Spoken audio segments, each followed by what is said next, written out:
Hello दोस्तों, स्वागत है आपका आपके अपने चैनल इडूरो में। आशा करते हैं आप सभी लोग स्वस्थ होंगे। आज हम लोग क्लास 10th की त्रिकोणमिति के बारे में सीखेंगे। त्रिकोणमिति में त्रिभुज की भुजाओं के माप के बारे में अध्ययन किया जाता है। आइए हम सभी लोग आज त्रिकोणमिति के बारे में सीखेंगे। त्रिकोणमिति क्लास 10th के अलावा हर कंपटीशन में पूछे जाने वाला टॉपिक है। तो आइए हम लोग त्रिकोणमिति के बारे में सीखते हैं। त्रिकोणमिति रेशियो, ट्रिग्नोमेट्री रेशियो के बारे में हम सीखेंगे। किसी भी समकोण त्रिभुज में दो भुजाओं में जो रेशियो बनते हैं, जो अनुपात बनते हैं, उनको त्रिकोणमिति अनुपात कहते हैं। त्रिकोणमिति अनुपात 6 होते हैं। कौन कौन से 6 होते हैं? साइन, कॉस, टैन, कोसेक, सेक, कॉट। ये 6 त्रिकोणमिति अनुपात होते हैं। इनको याद करने के लिए शानदार ट्रिक है लाल बटे का। इस ट्रिक के माध्यम से हम इन 6 त्रिकोणमिति अनुपात को याद रख सकते हैं। साइन होता है लंब बटे कर्ण, कॉस होता है आधार बटे कर्ण, टेन होता है लंब बटे आधार, और ये कोसेक साइन का उल्टा होता है कर्ण बटे लंब, सेक कॉस का उल्टा होता है कर्ण बटे आधार, कॉट टेन का उल्टा होता है आधार बटे लंब। तो हम त्रिकोणमिति रेशियो के बारे में सीख रहे हैं कि त्रिकोणमिति रेशियो क्या होता है। ट्रिग्नोमेट्री रेशियो 6 होते हैं। साइन, कॉस, टेन, कोसेक, सेक, कॉट, ये 6 ट्रिग्नोमेट्री रेशियो होते हैं। इनको याद रखने के लिए लाल बटे का के माध्यम से हम याद रख सकते हैं। और किसी भी समकोण त्रिभुज में कौन सा आधार, कौन सा लंब, कौन सा कर्ण होगा, इसके बारे में हमने आपको ये नोट के माध्यम से समझाया है। किसी कोण के लिए, जिसके लिए हम मान ज्ञात करते हैं, उसके सामने लंब होता है, उसकी संलग्न मतलब लगी हुई भुजा आधार होती है, तथा समकोण त्रिभुज में 90 डिग्री कोण के सामने जो भुजा होती है वो कर्ण कहलाती है। दोस्तों, अब हम आपको ट्रिग्नोमेट्री के कुछ बेसिक फॉर्मूले बताएंगे।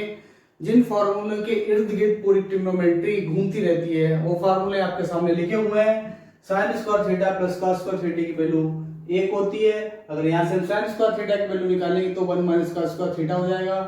अगर कॉस स्क्वायर की वैल्यू निकालेंगे तो 1 माइनस साइन स्क्वायर थीटा हो जाएगा। ऐसे ही सेक स्क्वायर इक्वल टू होता है 1 प्लस टेन स्क्वायर। यहाँ से sec square theta minus tan square theta की वैल्यू निकालेंगे तो 1 हो जाएगा। ऐसे ही सेक स्क्वायर माइनस 1 की वैल्यू टेन स्क्वायर थीटा होती है। अगला फॉर्मूला है cos square theta equal to 1 plus cot square theta होता है। यहाँ से cosec square minus cot square की वैल्यू निकालेंगे तो 1 होगी। ऐसे ही कोसेक स्क्वायर माइनस 1 की वैल्यू कॉट स्क्वायर होगी।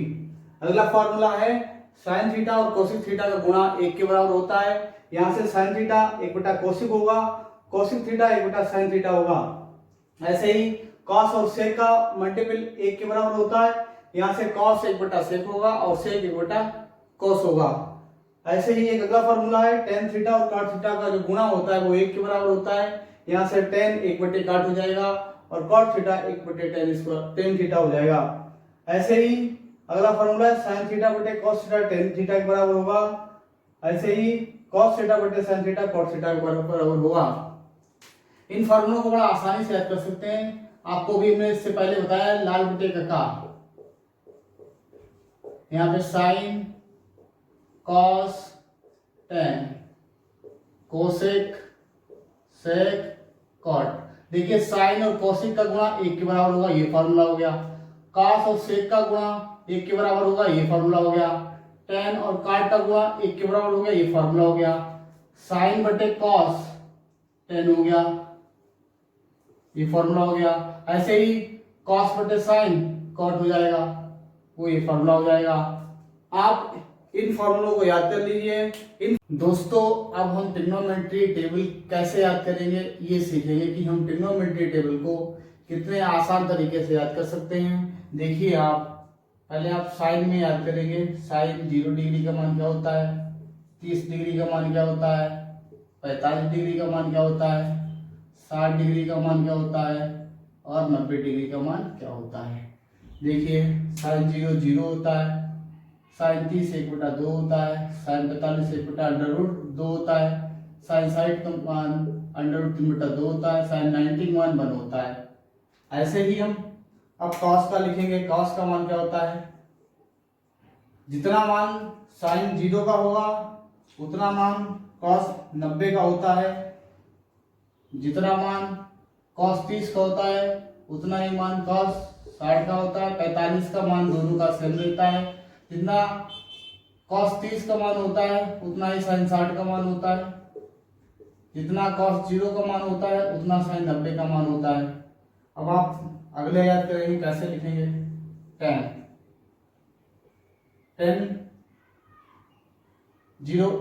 10 होता है साइन बटे कॉस, तो साइन के वैल्यू में कॉस की वैल्यू का डिवाइड करेंगे तो आपको tan की वैल्यू मिल जाएगी। 0/1 तो 0 हो गया। 1/2 में √3/2 का भाग करेंगे तो 1/√3 आएगा। इससे इसको भाग करेंगे तो 1 आएगा। इसमें इसका भाग करेंगे तो √3 आएगा। 1 में अगर 0 का भाग करेंगे तो अनडिफाइन होगा। अब कॉट का कैसे लिखेंगे? कॉट का जितना कॉट 0 का मान होगा tan में उतना 90 डिग्री का मान होगा। कॉट जितना 30 डिग्री का मान होगा उतना tan में 60 डिग्री का मान होगा। 45 का दोनों का सेम रहता है। जितना tan 30 का मान होता है उतना ही cot 60 का मान होता है। जितना tan 0 डिग्री का मान होता है उतना ही cot 90 डिग्री का मान होता है। अब कौशिक का मान लिखेंगे। कौशिक जो होता है वो साइन का उल्टा होता है। 0 का उल्टा मान लिखेंगे तो अनडिफाइन होगा। 30 डिग्री साइन 30 डिग्री का मान 1/2 होता है, इसका उल्टा लिखेंगे तो 2 हो जाएगा। 45 का उल्टा लिखेंगे तो √2 हो जाएगा। 60 का लिखेंगे तो 2/√3 हो जाएगा। 1 का उल्टा 1 ही होता है। अब सेक में लिखेंगे। सेक में क्या होता है?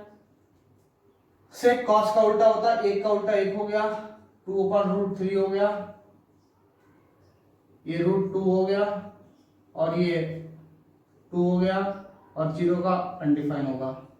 ये ट्रिग्नोमेट्री टेबल हमने आपके सामने बना दी। आप लोगों को इस ट्रिग्नोमेट्री टेबल को याद करने के लिए अभी हम आपको एक ऐसी ट्रिक बताएंगे जिसको आप सिर्फ एक बार देखेंगे और दोबारा जीवन में कभी नहीं भूलेंगे। कैसे हम ट्रिग्नोमेट्री टेबल को याद करेंगे? हम आपको ट्रायंगल के माध्यम से ये ट्रिग्नोमेट्री टेबल को कैसे याद करते हैं ये अभी हम आपको सिखा देंगे। कैसे ट्रिग्नोमेट्री की टेबल को याद किया जाएगा आप देखेंगे। पहले आप देखेंगे कि ये आपके साथ में एक ट्रायंगल है, ये ABC, ये 45 डिग्री का एंगल है और ये 90 है तो ये भी 45 डिग्री का एंगल हो जाएगा। इसको याद करने के लिए आपको इतना याद होगा 1/2 होगा। अब आप 45 डिग्री में किसी भी ट्रिग्नोमेट्री रेशियो का मान याद कर सकते हैं बड़ा आसान तरीके से। जैसे आप किसी भी 45 डिग्री का मान देख लें, जैसे साइन 45 डिग्री का मान 1/√2 होता है। आप यहाँ पे चेक करेंगे कि साइन 45 डिग्री का मान क्या होगा। इस एंगल के लिए साइन का रेशियो क्या होता है? लंब बटे कर्ण। लंब हो गया 1 और कर्ण हो गया √2। तो साइन 45 डिग्री का मान निकल आया 1/√2। आप यहाँ से देख सकते हैं साइन 45 डिग्री का मान जो है वो 1/√2 है। इसके अलावा आप किसी भी जैसा tan 45 डिग्री का मान आप देखेंगे। tan क्या होता है? लंब बटे आधार। लंब 1 है, आधार 1 है, 1/1 यानी 1 हो गया। tan 45 डिग्री का मान भी 1 हो गया। आप किसी भी 45 डिग्री का मान इस ट्रायंगल से निकाल सकते हैं। किसी भी ratio sine cos ten cosec से कॉट 6 के 6 रेशियो में किसी भी 45 डिग्री का मान इस ट्रायंगल से आसानी से निकाल सकते हैं। अब आपको हम 30 और 60 डिग्री के मान ट्रायंगल के माध्यम से निकालना सिखाएंगे। कैसे आप एक ट्रायंगल को बनाकर 30 डिग्री और 60 डिग्री का मान आसानी से निकाल सकते हैं। देखिए ये 90 डिग्री का, अगर ये 60 डिग्री का है तो ये एंगल 30 डिग्री का बचेगा। आप ये √3 है, 2 है, ये 1 है। आप किसी भी 60 डिग्री का मान देख सकते हैं। कैसे हम निकालेंगे? जैसे हम कॉट 60 डिग्री का मान निकालना है। कॉट 60 डिग्री, कॉट का रेशियो होता है आधार बटे लंब। आधार यहाँ पे 1 है और लंब क्या है √3। तो कॉट 60 डिग्री का मान 1 बटा √3 होता है। इसी प्रकार हम कोसिक निकालना चाहें, कोसिक 60 डिग्री का मान क्या होगा, कोसिक होता है कर्ण बटे लंब 2 बटे √3। इस ट्रायंगल के माध्यम से आप 60 डिग्री और 30 डिग्री का, किसी भी 30 डिग्री का मान आप निकाल सकते हैं। देखिए किसी भी 30 डिग्री का मान कैसे निकालेंगे, आप यहाँ पे साइन 30 डिग्री का मान निकाल लीजिए। Sine 30 degree, sine 30 degree, sine क्या होता है, इस कोण के लिए लंब 1 है और कर्ण 2 है, 1/2। साइन 30 का मान 1/2 होता है। अब आप किसी भी और दूसरे रेशियो का मान निकाल सकते हैं।